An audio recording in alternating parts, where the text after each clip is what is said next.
추수감사주의를 맞이하면서 그런 생각을 해봤습니다. 360여 년 전에 영국의 청교도들이 미국 땅에 올 때에는 지금 우리들과는 비교할 수 없이 더 열악한 상황 가운데서 대서양을 건너왔습니다. 대서양을 건너오는 동안에도 그 배에 탄 사람들 중에서는요, 병든 사람, 죽는 사람이 나타났습니다.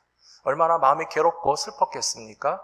그리고 낯선 땅 신대륙에 도착해서도 처음 1년 동안은 제일 힘들었습니다. 아마 우리 성도님들 가운데서도 미국 생활이 이제 오래되셔서 익숙해지고 안정이 돼서 미국 생활 별로 힘들지 않다, 그런 분들도 많이 계시겠지만 처음 1년 동안에 굉장히 힘드셨던 분들 많이 계실 거예요. 제가 알기로 어떤 분들은 막 향수병에 빠져가지고 산타모니카 바닷가에 가서 엄마 부르면서 우는 사람도 있고, 한국 가고 싶다는 사람도 있고, 얼마나 이 처음 이민 생활 1년 동안에는 괴로운 일이 많은데요, 청교도들은 정말 그 혹독한 이 신대륙의 땅에서 또 병들고 죽고 괴로운 일들이 많았습니다. 그런데 참 놀랍게도 처음 1년이 돌아왔을 때에, 이 처음 땡스기빙 데이에 그 사람들은요, 하나님께 원망하지 않았어요. 슬퍼만 하지 않았어요. 낙심만 하지 않았어요.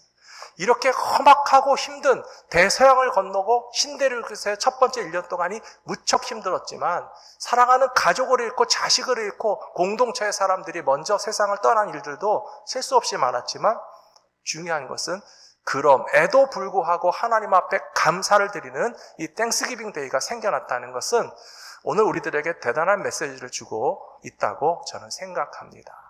사랑하는 성도 여러분, 혹시라도 지금 이 자리에서 올해는 정말 나는 하나님께 감사하고 싶은데 뭘 감사해야 될지 모르겠다 하는 마음이 있으시더라도, 함께 예배를 드리시고 말씀을 들으시는 동안에 나도 역시 감사할 게 분명히 있구나 하는 것을 많이 발견하실 수 있는 시간이 되셨으면 좋겠습니다.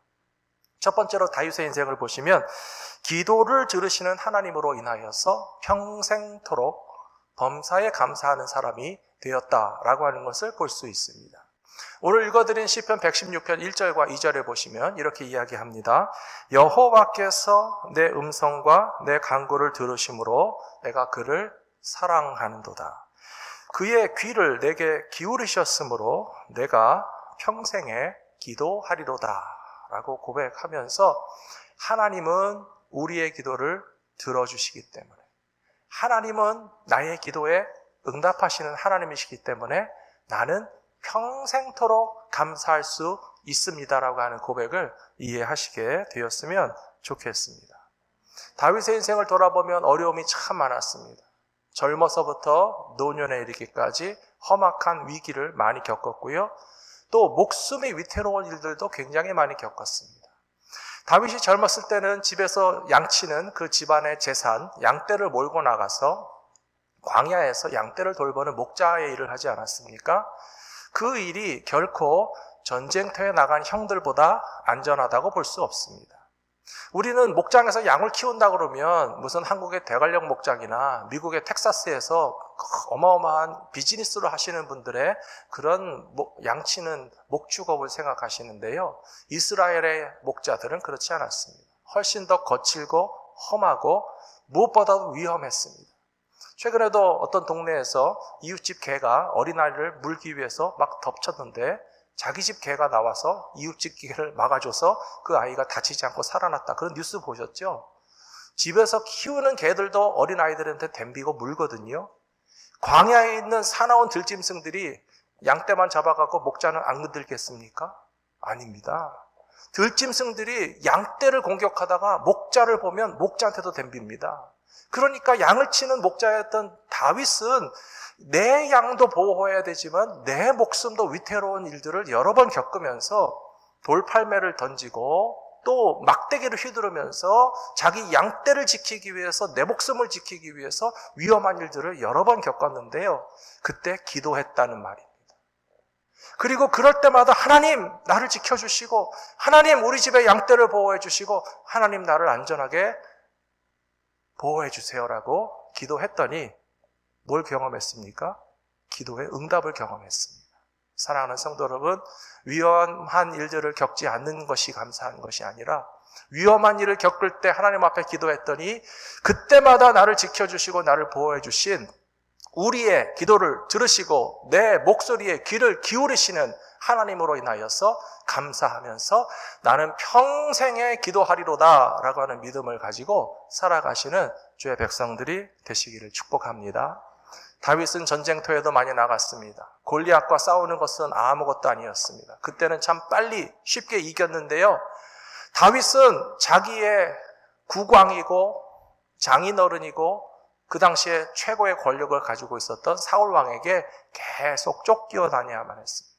동굴에도 숨었고 광야에도 숨었고 다른 나라에 망명을 가기도 하면서 내 나라의 왕이 나를 죽이려고 하는 것을 피해 다니면서도 역시 기도했습니다.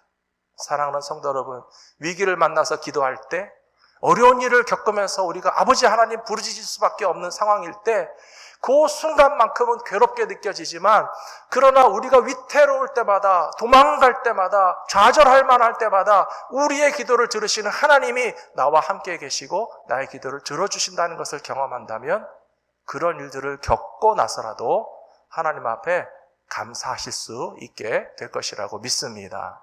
이것이 다윗의 인생을 통해서 어떤 상황 속에서도 감사할 수 있구나라고 하는 것을 배우는 비결이 된다고 저는 믿습니다. 신약에 와서 많은 고난을 당했던 사람 중에는 역시 사도 바울이 있습니다. 사도 바울은 예수님을 믿고 따르기 위해서 세계를 다니며 복음을 전할 때 정말 역시 목숨이 위태로운 일들을 많이 겪었습니다. 사도 바울이 고백하고 있지 않습니까? 나는 태장을 맞았고 돌에 맞았고 바다에 빠졌고 강물에도 빠졌고 동족의 위험을 당했고 노상 강도도 당했고 여러 번 죽을 뻔했다. 그때마다 사도 바울은 뭐 했겠습니까? 하나님 살려주세요. 하나님 지켜주세요. 하나님 나를 건져주세요. 내가 복음을 전하러 다니는데 돌에도 맞고, 내가 복음을 전하러 다니는데 감옥에도 가고, 내가 예수 이름 증거하기 위해서 선교사로 나가는데 왜 강물에도 빠지고 바다에도 빠지고, 게다가 옆에 있는 사람들은 다 나를 좀 편들어주고 도와주면 좋겠는데 동족이라고 하는 사람들이, 유대인들이 더 미워하고 유대인들이 나를 더 죽이려고 합니다. 그때마다 사도 바울이 기도하면서 깨달은 것이 있습니다. 하나님은 기도를 들으시는 하나님이시고, 하나님은 우리를 위험에서 건져주시는 하나님이시구나.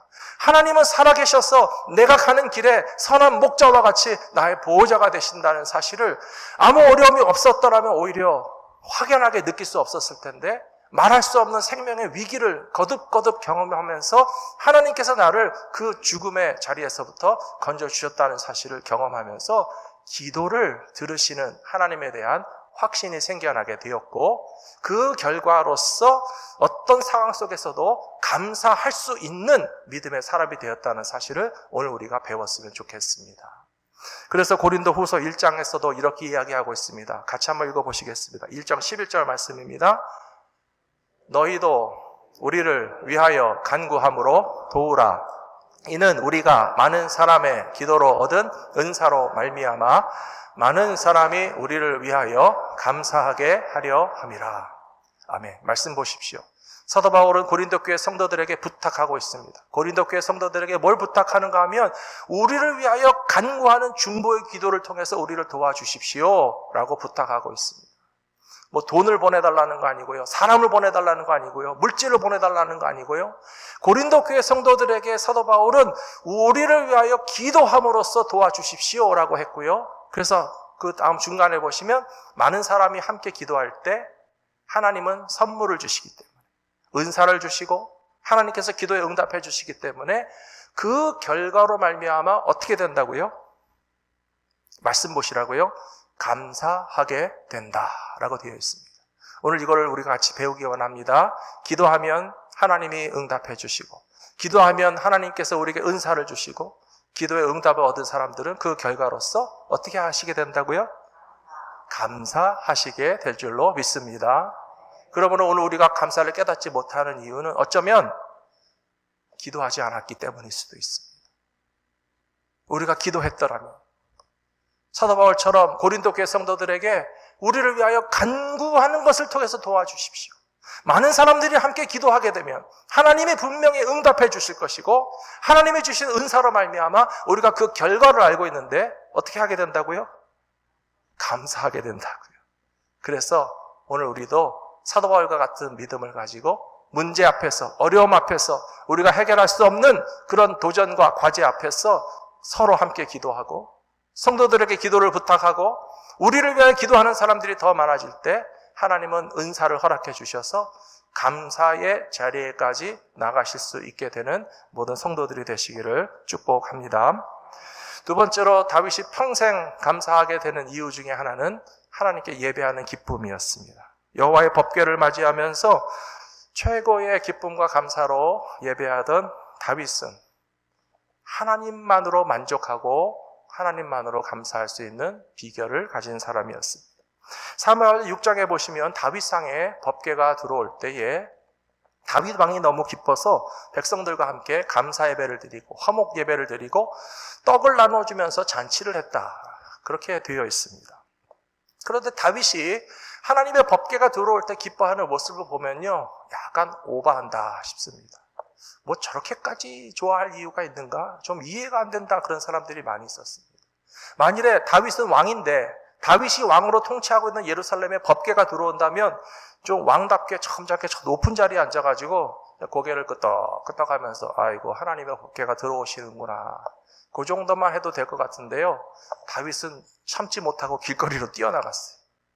자기 앞에 지나가는 법궤를 향해서 왕이 채통도 다 버리고 막 기뻐서 펄쩍펄쩍 뛰면서 막 난리를 치니까 사람들도 보기에도 야, 오늘 다윗이 좀 뭘 어떻게 필 받았나 보다, 그런 생각도 들고, 심지어 다윗의 아내였던 미갈은 창문으로 내려다보면서 비웃었습니다. 아이고 왕이라는 사람이 채통도 없이 저렇게 펄쩍펄쩍 뛰면서 뭐 이렇게 하나님의 법궤가 좋다고 난리법석을 떨까.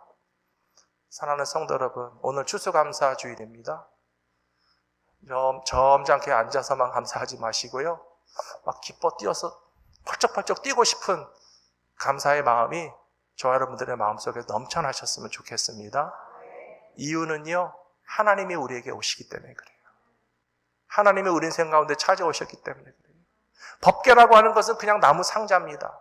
금을 덮어놨지만, 금으로 만든 천사가 있긴 하지만, 그러나 법궤의 진정한 의미는 무엇인가 하면 하나님께서 다윗성에 들어오셔서 다윗이 왕으로 통치하는 이 나라를 사람이 다스리는 것이 아니라 하나님이 함께 계시고 하나님이 통치하신다는 사실을 가시적으로 눈으로 볼 수 있고 또 우리가 가까이에서 느낄 수 있는 그런 상징적인 존재가 하나님의 법궤였기 때문에 다윗성에 하나님의 법궤가 들어오는 것으로 인해서 다윗이 말할 수 없이 기뻐하고 흥분하고 참을 수 없어서 찬송도 부르고 막 춤도 추고 옷이 펄쩍펄쩍 거릴 정도로 기뻐하는 것은 다른 이유가 아니라 하나님이 오셨다.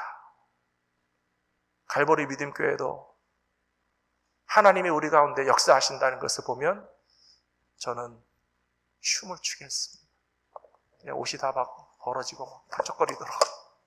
하나님이 우리 성도들 가운데, 우리 교회 가운데, 우리의 예배 가운데, 우리의 신앙 가운데 갈보리 믿음교회는 하나님이 함께 계시는 교회라고 하는 사실이 느껴질 때마다 기쁨과 감사로 찬양하는 것을 참지 못할 정도로 영광 돌리신다면 그 감사가 넘치게 될 것이라고 믿습니다. 오늘은 52주 있는 1년에 딱 한 번 추수감사 주일인데요. 평소에도 우리는 감사도 하고 찬송도 하고 예배도 드립니다. 그런데 왜 하필이면 추수감사 주일에는 유난스럽게 더 감사를 고백해야 될까? 그런 생각도 하실 수 있겠습니다. 농부들이 1년 내내 농사합니다. 때때로 곡식을 거두고 열매를 거둡니다. 하지만 최고로 기쁜 날은 농부가 1년 농사를 다 마치고 모든 곡식들을 다 거두어서 쌓아놓게 되는 그 추수날에 동네 잔치하지 않습니까? 함께 다 기뻐하지 않습니까? 넉넉한 양식을 좀 가난한 사람에게도 나눠주고 함께 떡도 먹고 상도 차리고 기뻐하는 그런 감사의 날이기 때문이라고 생각합니다. 물고기를 잡으러 바다에 나가신 분들이 빈배로 들어오면 기운이 없겠지만, 그러나 그물을 던져서 배 가득하게 넘치도록 물고기를 잡아가지고 오면요, 그런 말씀 하시잖아요. 옛날에 동해 바다에서 명태가 넘치할 때는 뭐 명태가 길에 깔려서 강아지들도 물고 다녔다, 뭐 그런 얘기를 하고요. 얼마나 서해 바다에 꽃게가 넘치고 남해 바다에 고등어가 넘칠 때에는 물고기가 하도 많아서 막 발로 차고 다닐 정도였는데 지금은 귀해가지고 비싸졌다, 그런 말 하는데요. 하나님은 우리에게 감사할 수 있는 것이 넘치도록 허락해 주시는 것을 기억하는 날이 오늘 추수감사주일이라고 저는 믿습니다. 군인이 나가서 싸우고 승리해서 돌아오면 가만히 있으시겠습니까? 개선장군과 함께 승리의 잔치를 벌여야 됩니다. 운동선수들이 세계 대회 나가서 금메달 따고 돌아오면 그냥 잘했네 하고 넘어가시겠습니까? 아니잖아요. 내가 딴 것처럼, 내 아들과 내 딸이 금메달 딴 것처럼 우리가 막 기뻐하고 벌써 다음 주에 막 월드컵 보실 계획도 세우고 계시지 않겠습니까? 우리가 승리하는 것에 그 기쁨에 동참하는 것처럼 예수를 믿는 사람들은, 하나님의 백성들은 추수감사주일에는 하나님이 우리에게 주신 열매에 대해서 기쁨과 감사를 나누시는 날이 되어야 할 줄로 믿습니다. 하나님의 승리에 대해서 감사하고 찬양하는 감사주일이 되어야 할 줄로 믿습니다. 시편 116편에서 시편 기자가 이렇게 말하고 있습니다. 12절에서 내게 주신 모든 은혜를 내가 무엇으로 보답할까? 하나님께 감사하는 마음을 가지는 사람들은요, 감사로 끝나지 않아요. 어떻게 보답할까 하는 마음이 생겨나는 것이 자연스러운 것입니다.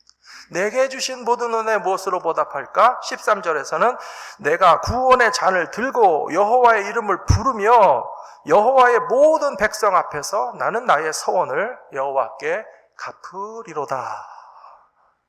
하나님께서 우리에게 주신 것에 대해서 더 큰 감사로 하나님 앞에 돌려드리시는 믿음의 인생이 되실 줄로 믿습니다. 구원의 잔이라고 그랬어요. 구원의 잔은요, 혼자 마시는 거 아니에요. 구원의 잔을요, 나누어 마시는 거예요.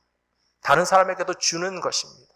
하나님께서 우리에게 축복을 주실 때 시편 23편에 보시면 내 잔이 넘치나이다라고 말하고 있습니다. 하나님이 주신 구원의 잔과 기쁨의 잔을 우리가 나누는 일을 통해서 내게 주신 은혜를 하나님께 보답하시는 그런 감사의 삶이 평생토록 이어지시게 되기를 축복합니다. 그래서 다윗은 그의 생명 다하는 날까지 하나님께 평생 감사하며 살았습니다. 시편 23편에 보시면 여호와는 나의 목자시니 내게 부족함이 없으리로다 하면서 나는 여호와의 집에 영원히 살리로다 라고 하는 고백으로 시편 23편을 마무리하고 있습니다. 저는 시편 23편을 공부할 때마다 참 재밌다는 생각을 하게 됩니다. 젊은 목자였던 소년 다윗이 어떻게 시편 23편과 같은 이런 찬양을 만들 수 있었을까? 제가 많이 생각하는데요. 아마 그랬을 것 같아요. 이스라엘의 목자는 힘든 직업이라고 말씀드렸잖아요. 양떼를 돌보는 목자는요, 되게 피곤합니다. 잠을 못 잡니다. 항상 경계심을 가지고 사나운 짐승에 와서 내 양들을 물어가지 않도록 지켜야 되고요. 그 다음에 풀과 물이 사방에 있는 것이 아니기 때문에 물이 없으면 물을 찾아다녀야 되고 풀이 없으면 풀을 찾아다녀야 되거든요. 그러니까 구약성경 창세기에 보시면 요셉의 형들이 양떼를 먹이기 위해서 며칠 길을 가 있었고 그 며칠 길 떠나 있는 형을 찾기 위해서 요셉이 갔다가 죽은 줄 알고 피 묻은 옷을 가져다 주니까 아버지 야곱이 아이고 이 아이가 형들 찾으러 갔다가 양치는 광야에서 사나운 짐승에게 죽었나 보다라고 생각할 만큼 목자의 직업은 굉장히 위험한 직업이었어요. 그런데요, 다윗이 자기 양떼를 치면서 가만히 생각해 보니까 이 양들은 세상에 속 편한 거예요. 근심 걱정이 없어요. 양들 중에서 무엇을 먹을까 걱정하는 양을 보신 적 있으십니까? 양들 중에서 무엇을 마실까 걱정하는 양들을 보신 적 있으십니까? 양들 중에서 오늘 밤에 어디서 잠을 잘 건지 목자에게 찾아와서 목자님 오늘 우리 어디서 재우실 거요? 물어보는 양이 없잖아요. 이놈들은 그냥 잘 먹고 잘 살고 근심 걱정이 없고 목자는 힘들어 죽겠는데 뛰어다니면서 물 찾고 풀 찾고 막 안전한 데를 찾는데 그때 다윗이 깨달은 거예요. 하나님이 나의 목자시구나. 내가 왜 걱정을 하나? 내가 왜 먹을 걸 걱정하나? 내가 왜 마실 거를 걱정하나? 내가 왜 안전한 것을 내가 찾기 위해서 걱정을 하나? 시편 23편에서 여호와가 나의 목자가 되시니 내가 부족함이 없으리로다. 이 깨달음과 고백을 통해서 하나님 앞에 감사하실 수 있는 모든 성도님들 되시기를 축복합니다. 시편 23편을 쭉 가다가 제가 생각나는 사람은 또한 미국의 가장 존경받는 대통령 링컨 대통령입니다. 링컨 대통령은 역대 모든 대통령 가운데서 미국 사람들이 언제나 가장 존경하는 대통령으로 손꼽지 않습니까? 그는 남북전쟁을 승주로 이끌었고요. 또 노예 해방을 성사시킨 그런 정말 대단한 인물이었습니다. 하지만 개인적으로 링컨 대통령의 생애를 들여다보면요, 고난과 고생과 슬픔이 얼마나 많았는지 몰라요. 특별히 태어나면서부터 링컨 대통령은요, 부모가 굉장히 가난하고 무식했습니다. 아버지도 글을 읽을 줄 몰랐고 어머니도 글을 읽을 줄 몰랐어요. 그러니까 자식이 태어났어도 학교에 보낼 능력도 안 됐는데 링컨 대통령은 남의 책을 빌려다가 공부했다고 하지 않습니까? 그래서 그렇게 가난한 농부의 아들로 태어난 것이 평생 놀림감이 되고 어떤 자존심에 굉장히 상처받는 일이기도 했는데요. 비록 그가 대통령이 되긴 했지만 그 과정에서 수없이 많은 낙심을 해야만 했습니다. 24살 때 주의회 선거에 나갔는데 낙선했고요. 35살 때 하원 의원에 선거에 나갔는데 역시 떨어졌고요. 38살 때는 하원 의원에 한 번 당선됐는데 2년 후 40살 때는 다시 재선에는 실패했습니다. 47살 때 상원 의원에 나갔지만 실패했고 50살에 또 상원 의원에 출마했지만 역시 선거에서 졌어요. 그런데 52세 때는 대통령이 됐기 때문에 우리가 알고 있는 그런 유명하고 또 존경받는 링컨 대통령이 될 수 있었습니다. 정치의 세계를 우리가 바라보시면요, 얼마나 서로 공격하고 조금이라도 약점 있으면 깎아내리고, 특별히 선거할 때 보시면 얼마나 상대방에게 표가 안 가게 하려고 나에게 유리한 것은 많이 부각시키고 상대방은 막 공격하는지, 링컨도 말할 수 없는 공격을 많이 받아서 상처를 많이 받았다고 합니다. 링컨은 키는 굉장히 컸다고 합니다. 그런데 키는 컸지만 얼굴은 못생겼다고 해요. 오죽하면 여자애가 편지를 써가지고 링컨 씨, 당신은 키는 큰데 얼굴이 너무 못생겼으니까 수염이라도 좀 길러서 얼굴을 가려보시면 어떻겠습니까? 그래서 수염을 기르고 얼굴을 가린 덕분에 링컨의 이미지가 그래도 조금 볼만하게 됐다, 그런 얘기도 있잖아요. 수많은 정치의 실패와 과정 가운데 상처받을 때 링컨 대통령은 시편 23편을 묵상했다고 합니다. 여호와는 나의 목자가 되시니 나는 부족함이 없다. 아버지 가난하고 어머니 무식하고 가난한 농부의 아들로 태어나서 정치적인 어떤 세력을 갖고 있지 못해도 여호와가 나의 목자가 되시기 때문에 나는 부족함이 없으니 그럼에도 불구하고 감사할 수 있다. 자꾸 정적들이 공격하고 막 깎아내리고 링컨을 아프게 하면 말씀을 읽으면서 바로 이 말씀입니다. 주께서 원수의 목전에서 내게 상을 베푸시고 내 머리에 기름으로 바르셨으니 내 잔이 넘치나이다. 이 말씀을 묵상하면서 여러분들 여기서 말하는 상, 이게 밥상인 거 아시죠? 원수의 목전에서 하나님께서 우리에게 주시는 상은요, 무슨 금메달이나 트로피가 아니고 밥상이에요. 테이블이거든요. 그래서 링컨 대통령은 하나님이 원수 보는 앞에서 내게 밥상 차려주신다고 그랬으니까 나를 힘들게 하고 괴롭히는 그런 정적들이 있을 때는요, 오히려 고급 레스토랑에 가서 혼자 좋은 음식을 차려놓고 혼자 밥 먹었다고 그래요. 그러면서 하나님이 내게 차려주신 밥상이다. 원수들아, 이걸 좀 보고 나는 끄떡이 없다는 사실을 좀 봐라, 그랬다고 그러잖아요. 그리고 이발소에 가서 머리를 깎으면 이렇게 또 발라주는데, 저도 오늘 헤어스타일이 좀 바뀌었는데 아무도 알아보시는 분이 없는 것 같아요. 이발소에 가서 머리를 깎고 기름을 바르고, 저도 정말 힘들 때 혼자 레스토랑에 가서 제가 낼 수 있는 제일 비싼 음식을 혼자 받아놓고 먹은 적도 있어요. 원수의 목전에서 주께서 내게 상을 베푸시고 여호와께서 내 머리에 기름을 부으셨으니 내 잔이 넘치나이다. 바로 그거예요. 예수 믿는 사람들은 기죽지 마십시오. 마음이 다운되실 필요가 하나도 없습니다. 하나님께서 원수들이 보는 앞에서 우리에게 밥상 차려주시니까 오늘도 내려가셔서 좋은 음식 많이 드시고요. 땡스기빙 때 정말 하나님이 주신 밥상이라고 생각하고 감사하면서 드시고요. 머리도 예쁘게 하고 교회 오시고요. 좋은 옷도 입고 교회 오셔서 이렇게 고백하시기 바랍니다. 내 잔이 넘치나이다. 우리 같이 고백합시다. 내 잔이 넘치나이다. 내 잔이 넘치나이다. 하나님은 우리의 잔에 조금 바닥에 발라주시는 하나님이 아니고, 하나님 우리의 삶의 잔을 차고 넘쳐서 흘러 내려가고 나눠 먹을 수 있도록 부어주시는 하나님이시기 때문에 2022년의 추수감사절에 우리는 감사할 수 있는 것이 너무 많다 하는 고백을 가지고 감사의 삶을 살아가시는 모든 성도님들 되시기를 축복합니다.